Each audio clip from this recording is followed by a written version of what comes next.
নিশ্চয় আপোনালোকে সকলোৱে দেখিছে যে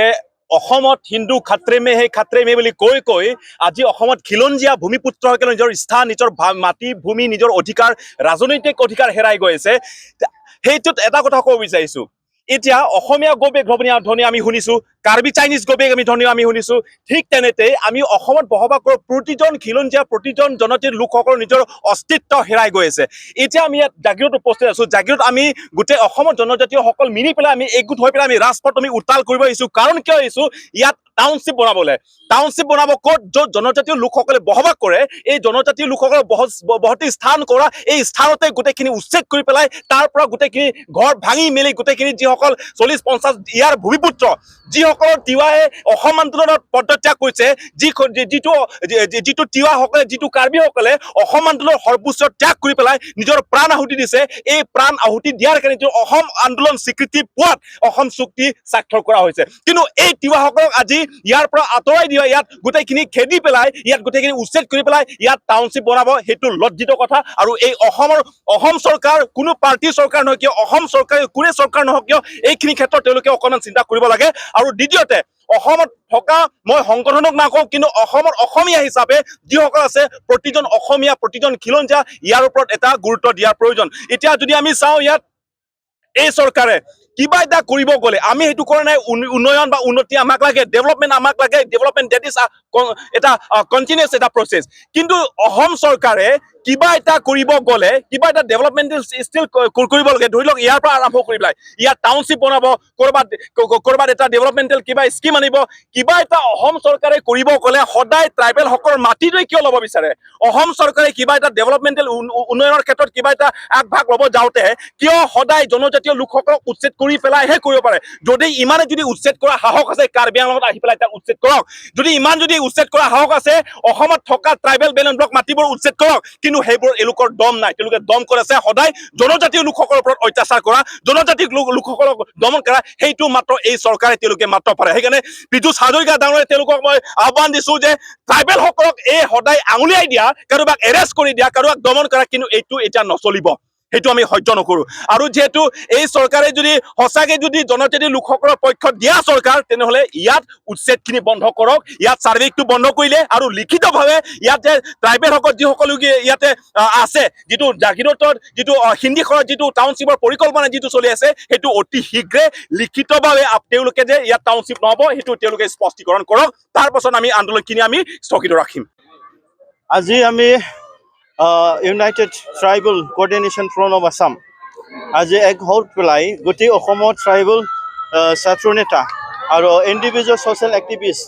আজি যে জাগিৰোডত এটা মাছ ৰেলী লোৱা হৈছে আৰু ইয়াৰ মাজত through this press media I would like to know' to the people of Assam যে আমাৰ যি জাগিৰোডত যি ছেটেলাইট টাউনশ্বিপ বনোৱাৰ যি গভৰ্ণমেণ্টে পলিচি বনাইছে ইয়াত আমি ডাইৰেক্টলি অবজেকশ্যন কৰিছে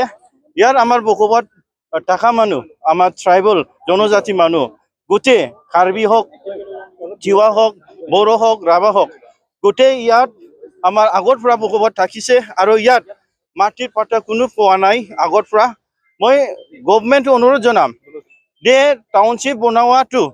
আমাৰ যে জনজাতিক এভিকশ্যন কৰি পেলাই নহয় আমি ডেভেলপমেণ্টটো বিচাৰে কিন্তু আমাৰ ট্ৰাইবেল জনজাতিক মানে মাটিৰ পৰা নিজৰ মাটিৰ পৰা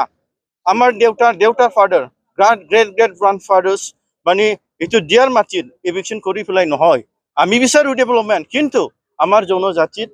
যিটো বসবাত কৰা আগত পৰা থাউজেণ্ডছ অফ ইয়াৰ্ছ আগত সেই মানুহবিলাক মানে এভিকশ্যন কৰি পেলাই নহয় ইয়াৰ কাৰণে আমি যিটো তাৰ ইয়াৰ মাটিৰ পাটা আগৰ পৰা এনে পোৱা নাই সেই আগত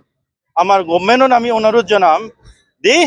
এই মাটি পাটা আগত দিব লাগে আৰু ইয়াত মাটিৰ প্ৰটেকশ্যন আমাৰ সেই ট্ৰাইবেলসকলৰ যি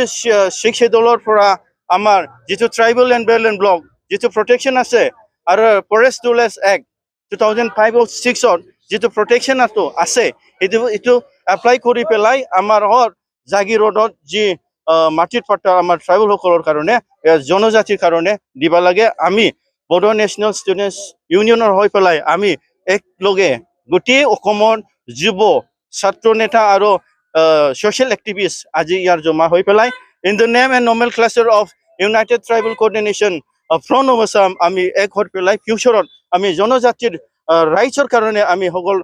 মাতি যাম আৰু কাম কৰি যাম আমাৰ খুব স্পষ্ট কথা ছেটেলাইট টাউনশ্বিপ তিৱা স্বায়ত্তশাসিত পৰিষদৰ অন্তৰ্গত 17 ট্ৰাইবেল বেলেঞ্চ ব্লক লগতে তিৱা স্বায়ত্তশাসিত পৰিষদৰ অন্তৰ্গত তিৱা অধ্যুষিত অঞ্চল লগতে তিৱাৰ লগতে প্ৰতিৱেশী অন্যান্য খিলঞ্জীয়া জাতি জনগোষ্ঠী বসবাস কৰা এই অধ্যুষিত অঞ্চলসমূহত কোনো কাৰণে এই জাতিধ্বংসী ছেটেলাইট টাউনশ্বিপ স্থাপন কৰিব নোৱাৰিব কাৰণ এই মাটি আমাৰ গোভাৰজাই আমাক দি থৈ দিয়া মাটি হয় এই গোভাৰজাই আমাক দান কৰা মাটি আমি ইয়াত বসবাস কৰি আছো ইয়াত আমাৰ অধিকাৰ আছে আজি আমাৰ ভূমিতে আমাৰ ভূমি ৰক্ষাৰ কাৰণে আমি যে ভূমিপুত্ৰ জনগোষ্ঠীয়ে যে সংগ্ৰাম কৰিবলগীয়া হৈছে এইখন বিজেপিৰ চৰকাৰৰ দিনত ইয়াতকৈ বৈঠকৰ কথা কোনো হ'ব নোৱাৰে কাৰণ তেওঁলোকৰ শ্লোগানে হৈছে জাতি মাটি ভেটি ৰখাৰ শ্লোগান আজি জাতি মাটি ভেটি ৰখাৰ শ্লোগান দি তেওঁলোকে আমাৰে ভূমিপুত্ৰ জনগোষ্ঠীৰ ভূমি কাঢ়িব বিচাৰিছে আমাৰ ভেটি কাঢ়িব বিচাৰিছে তেওঁলোকৰ এই শ্লোগানৰ মান্যতা ক'ত থাকিলে আমি প্ৰশ্ন উত্থাপন কৰিব বিচাৰিছোঁ মুখ্যমন্ত্ৰী মহোদয় ডাঙৰীয়াক আমি প্ৰশ্ন উত্থাপন কৰিব বিচাৰিছোঁ স্থানীয় বিধায়ক বিচাৰ্য ডাঙৰীয়াক যে তেওঁলোকে যি শ্লোগান দি আমাৰ ভূমি আমাক ৰক্ষণাবেক্ষণ দিয়া যিটো শ্লোগান আছিল তেওঁলোকে জাতি মাটি ভেটি ৰখাৰ যিটো শ্লোগান আছিলে আজি তেওঁলোকে আজি মানে ৰাৱণৰ ৰূপ লৈছে আমাৰ ভূমি কাঢ়িবৰ কাৰণে এইটো আমি কোনো কাৰণত আমি তিৱা জনগোষ্ঠী আমি একচেপ্ট নকৰিম আৰু চিধা কথা আজি আমি কেৱল তিৱা নহয় তিৱাৰ লগতে তিৱা আছে, বড়ো, কাৰ্বি, মিচিং, অসমৰ যিমান জাতি জনগোষ্ঠী আমি ঐক্যবদ্ধ হৈছো আৰু ঐক্যবদ্ধ হৈ আজি প্ৰথমটো কাৰ্যসূচী আমি হাতত লৈছো। আৰু ইয়াৰ সেই প্ৰতিবাদ কাৰ্যসূচী আমি স্পষ্টভাৱে জনাব বিচাৰিছো যে অতি শীঘ্ৰে যদি তেওঁলোকে এই ছেটেলাইট টাউনশ্বিপ যদি বাতিল নকৰে, ইয়াতকৈ ভয়াৱহ আন্দোলন আমি কৰিব গৈ আছো। মধ্য অসম বন্ধ পৰ্যন্ত আমি কৰিব গৈ আছো। আজি আমি সিন্দিখৰ ৰৌমাৰী খেলপথাৰৰ পৰা দেওশাল মন্দিৰলৈকে আমি এটা ৰেলী কৰিলোঁ। আমি অসম চৰকাৰে যি জাগীৰোড টাউনশ্বিপ পৰিকল্পনা কৰিছিলে আমাৰ জাগীৰোড সিন্দিখৰত, তাৰ আমি বিৰোধিতাৰে আমি বৃহৎ সমদল আমি কৰিলোঁ। এই সমদলত আমাক সহযোগ কৰিলে বিভিন্ন অসমৰ জনগোষ্ঠীয় সংগঠন, কাৰ্বি ছাত্ৰ সংগঠন আছে, মিচিং আছে, বড়ো আছে, ৰাভা আছে, বিভিন্নজনে আহি আমাৰ দেউৰী আছে, সকলোৱে আহি আমাক সহযোগ কৰিছে। আৰু আমি এই সমদলৰ জৰিয়তে আমি অসম চৰকাৰ আৰু ইয়াৰ মাননীয় বিধায়ক বৰ্তমান মন্ত্ৰী পীযুষ হাজৰিকাক আমি সকীয়াই দিব বিচাৰিছোঁ যে আমাৰ তিৱা ভূমিত কোনো ধৰণৰ এনেকুৱা টাউনশ্বিপ আমি স্থাপন কৰাটো আমি নিবিচাৰোঁ। অকল সিন্দিখৰ বুলিয়েই নহয়, সমগ্ৰ অসমত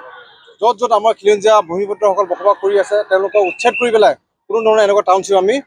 স্থাপন কৰোঁতে আমি কোনোপধ্যে মানি নলওঁ। আৰু ইয়াৰ লগতে আমি এইটো ক'ব বিচাৰিছোঁ যে আজি অহা 10 তাৰিখে